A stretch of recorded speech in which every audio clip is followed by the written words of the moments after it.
Are you not afraid about being blackballed again? These are some power people. These people are not powerful. Satan can't create anything. That includes blessings for his people. You know what the #1 job of somebody that sold their soul in Hollywood is? Is to act like it didn't happen. They all do the same job. But I'm not scared of being the competition. Yeah, on paper, they're a better team. They have all the assets and resources and we don't. But let us get on the line, boy, and see if that factors in. I guarantee you it won't. All of these shortcut takers, they canceled me for talking about Harvey Weinstein before the thing came out, but he offered to suck my in front of all my people at my agency. I told him no, what y'all do? And this is why when I walk in a room, heads go down. Behind my back, I'm nothing. I'm just a regular old comedian, but in my face, no, no, no. The king has walked in and they have to respect it only because I've not taken the shortcuts. They pay you to not talk about things they don't want you to talk about. It stressed her too. She was friggin' stressed. She felt compelled to be there for Clive. He would be in the chair by the window, even if I was on the 28th floor. Sometimes he'd be outside the window and I could see his shadow coming in through the drapes. So-called music industry is such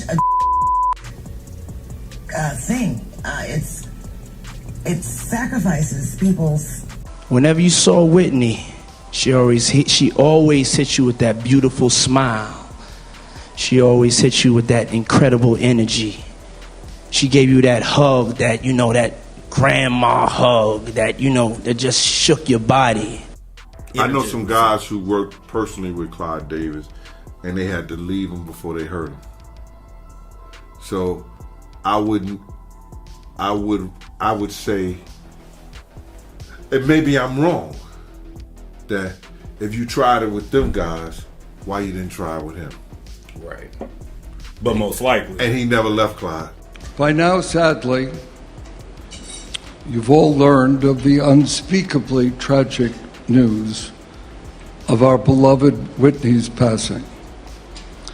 I don't have to mask my emotions. That's why you never see the product suffer, because I am the product.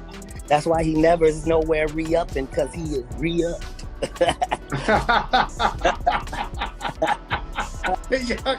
I owe you a dinner, man. I owe you a dinner. I obviously can't afford to get anything else. Like I told Puffy, I don't let men take me out, sir. I'm good. What's happening, Puff? I'll be back to you if JD ain't had enough. Yeah. Jermaine Dupri, king of the you ask me, baby. Shit. Jermaine Dupri, small as a child. Where Whitney's body was still in the hotel, and there was this sort of party where apparently half the room were in tears, the other half were kind of partying. What did you feel about that? I thought that was complete insanity. And knowing Whitney, I don't believe that she would have said, the show must go on. She was the kind of woman that would say, stop everything. I'm not going to be there. I don't understand how that party I had Clive Davis by pure chance in here on Friday night with Jennifer Hudson, and he obviously worshipped Whitney, and I think he must have gone through agony when he heard this news. We were in the studio. He said, yo, I'm a drug their ass off and pick them up and pimp them out to my... Now, I've had to turn down $50 million 4 times. 4 times. Just to protect my integrity and that virgin hole I was telling you about. Right. Because P. Diddy be wanting to party. And you gotta tell him no. You got to tell him no. I did. I did. See, I got the receipts for everything I'm telling you. That's why I can say them so freely. Kid, I need to know. You here, get your number. Thank you, sir. Thank you. He would be in the chair by the window, even if I was on the 28th floor. Sometimes he'd be outside the window and I could see his shadow coming in through the drapes. I'm trying to have a conversation that's not being had. And I'm really sorry that these conversations are being had by a comedian. I wish too that it was a religious leader of some kind having this conversation, or somebody's politician talking. A lot of guys kissing each other in here, man. You feel me? What y'all do is y'all business. So you've been to a party and seen this? Oh, I've seen it firsthand, multiple times. I seen Dwight Howard in a pink dress, bro. What? I seen Dwight Howard in a pink dress with 2 other trans ladies in dresses. They all the same height at a Diddy party. Oh. Ask about Dwight Howard in Mexico. What's up with Dwight Howard in Mexico? You know, they don't got paparazzi out there like that. You feel me? They was down there hooping. He going to the club with these same trans ladies. Sacrificing Diddy, they said, you gotta take this shit, cause we can't be involved. But Diddy's smart. He filmed every session. So he was Clive and the and freak boy that run Universal Music Group. So he got them on some tapes. Now that's why they raiding the house, because they got friends in Homeland Security and the feds. And they said, get in there and get them tapes from this nigga. He trying to blackmail us. That's what I believe is going on. But he got a boss too, and his boss name is Clive Davis. Clive run him. Diddy don't run himself.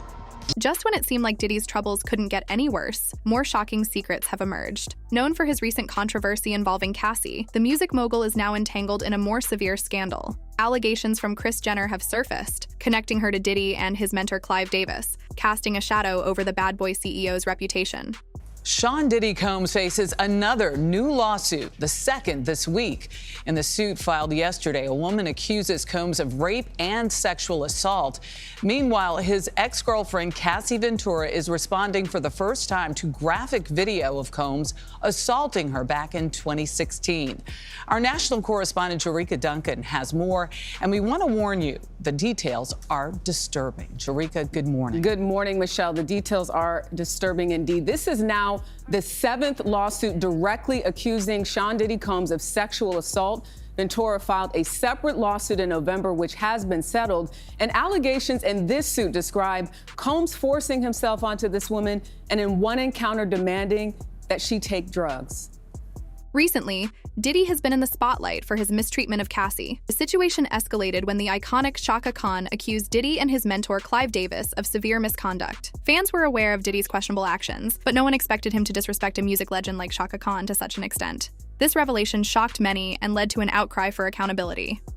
Chaka Khan alleged that Clive Davis orchestrated a confrontation where Diddy aggressively confronted her during a heated dispute. Her vivid recounting of the incident convinced many of her story's truth, raising significant concerns about Diddy and Davis's integrity. The controversy flared up again when Diddy issued an apology on Instagram for his behavior towards Cassie Ventura. This apology followed the release of a disturbing video showing Cassie fleeing from a hotel room with Diddy, clad in a towel, aggressively pursuing and pushing her. The celebrity world is now buzzing with these revelations, and many are waiting to see how Diddy and his mentor will respond. The narrative around Clive Davis and his management of artists includes disturbing events, such as those involving Whitney Houston. There were reports that Clive Davis continued with his planned party at the Beverly Hilton, just floors away from where Whitney Houston had tragically passed away. Many, including Chaka Khan, found this deeply inappropriate and insensitive. Chaka Khan expressed her disbelief, stating that Whitney would never have wanted the show to go on under such circumstances.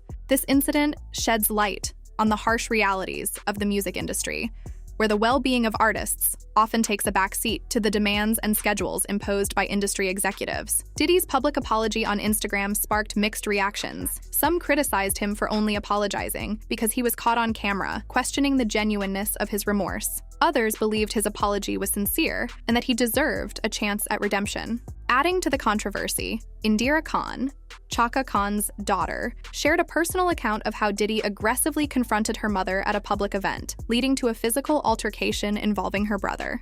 This incident further tarnished Diddy's public image and professional relationships. Melanie Khan, Chaka Khan's other daughter, also commented on Diddy's public apology, expressing her satisfaction at his downfall. She sarcastically noted that while these might be dark days for Diddy, she found joy in watching his demise. Further complicating Diddy's image are witness accounts from various parties. One witness recounted seeing NBA star Dwight Howard in a pink dress at one of Diddy's parties, highlighting the unusual and often controversial nature of these events. The witness described how many individuals in the industry feel pressured to conform to certain behaviors, to stay in favor with powerful figures like Diddy and Clive Davis. There were also allegations that Diddy recorded private sessions with influential individuals, using these recordings to potentially blackmail them. This theory suggests that the recent raid on his house by Homeland Security and the FBI was an attempt to seize these tapes. In an interview, Puff Daddy addressed various allegations and his controversial behavior. He admitted to making significant sacrifices to protect his integrity, turning down large sums of money to avoid compromising his values. He also spoke about the pressures and temptations in the music industry, highlighting the difficult choices artists often have to make. Daddy emphasized that he has receipts for everything he's done and witnessed, asserting his commitment to honesty despite the industry's attempts to silence him. The tangled web of accusations and revelations surrounding Diddy and Clive Davis paints a disturbing picture of the music industry. The personal accounts from artists like Chaka Khan, Whitney Houston, and their families highlight the exploitation and manipulation that often occur behind the scenes. As the public waits for further developments, the call for accountability and transparency in the entertainment world grows louder.